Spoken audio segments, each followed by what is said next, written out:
சொக்கனுக்கு பக்கத்திலே சோடி என்று வந்தவளே நூல் புடவையில் ஒளிஞ்சுக்கிட்டு நினைச்ச தாளம் போடணுமே.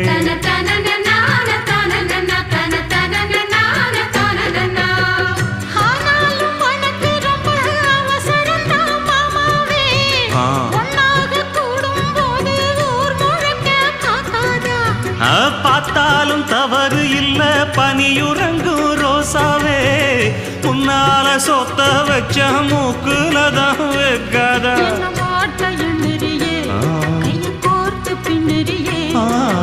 பாட்ட பாடி பல விதமா சேட்ட பண்ணுறியே.